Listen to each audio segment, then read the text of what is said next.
Un jour, il se peut qu'on te demande de partager ton travail ou de rendre un document sur le cloud. Et tu te poses certainement plein de questions. Non, moi je connais le cloud. Hein? Le cloud? Va falloir encore installer un truc, hein? Ouais, comment ça fonctionne ton truc? Non, je suis pas intéressé. Tu te poses des questions car tu te demandes comment. Ne bouge pas, je te montre.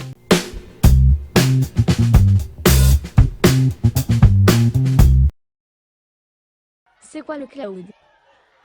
Cloud signifie nuage. C'est un service qui consiste à utiliser des serveurs informatiques distants par l'intermédiaire d'un réseau, généralement Internet, pour stocker des données ou les exploiter. Oui bon. Par exemple, quand je regarde une vidéo à la demande sur mon ordinateur, j'utilise le cloud Netflix. Les données stockées sont les films. Le lecteur permettant de les lire est aussi inclus dans le service. L'avantage c'est que tu peux donc regarder un film sur n'importe quel matériel. Je suis le professeur, alors écoute-moi bien. Tu vas me rendre ton travail en utilisant le cloud. Regarde bien ce qui suit et arrête de regarder Netflix. Ah mais alors? Nous pouvons partager des fichiers avec notre professeur? Donc quand j'ai fini de modifier mon travail, je peux l'envoyer sur un cloud pour qu'il le récupère? Et oui, il existe pour cela des services cloud de stockage de fichiers. Certains sont payants et d'autres gratuits. Alors en fait, tous les 4 sont gratuits, seulement tout dépend de la capacité de stockage que tu comptes utiliser. Au-delà d'une certaine capacité, ils deviennent payants. Alors Google Drive, c'est par la société Google. OneDrive, c'est développé par Microsoft. Dropbox, c'est Dropbox. iCloud, c'est pour les Ah ouais, moi j'aime bien les pommes. pros du Mac. Perso, nous on va utiliser Dropbox. Bien, avant de commencer, je souhaite t'expliquer ce que tu as devant les yeux. Tu as, sur cet écran, 4 fenêtres.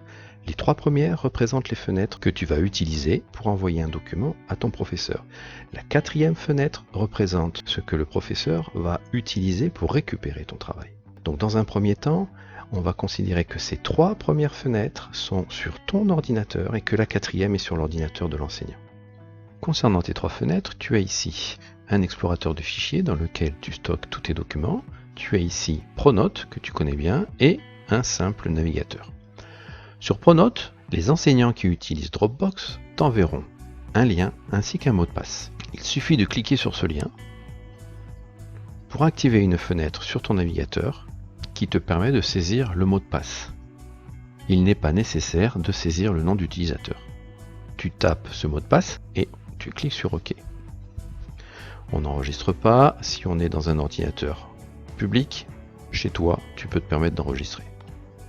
Là, tu arrives sur cette page qui est toute simple. C'est un simple ballon. Alors, comment envoyer au travers de ce ballon ton fichier à ton professeur? Alors, regarde bien, ça va aller très vite. Quand je vais attraper le fichier et que je vais le faire glisser pour le déposer sur le ballon, le téléchargement va commencer. Et regarde bien ce qui va se passer ici en bas. Le professeur va recevoir une notification comme quoi son fichier a bien été téléchargé. Voilà. Est en train de se mettre à jour. Et toc, au-dessus, l'enseignant a récupéré ton fichier. Et il peut de suite l'ouvrir. Il est possible aussi que l'enseignant qui te demande de remettre le travail utilise un site qui est prévu pour rendre également ton travail avec ce ballon. Donc sur celui de Techno, en l'occurrence, tu trouveras un onglet « Je rends mon travail ». Il te reste plus qu'à sélectionner ta classe. Et ici, tu retrouves exactement le même principe avec le même ballon. Petite précision quand même, je te le rappelle, ton fichier doit être absolument bien formaté au niveau de son nom. Il faut mettre un nom explicite, ta classe, ton nom, ton prénom et le nom du document que tu lui renvoies.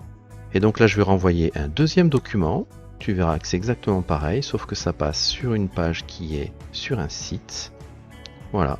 De la même façon, ici à la réception, il va y avoir une mise à jour.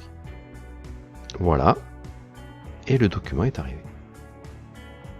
Pour finir, il est important de noter un petit détail qui a son importance.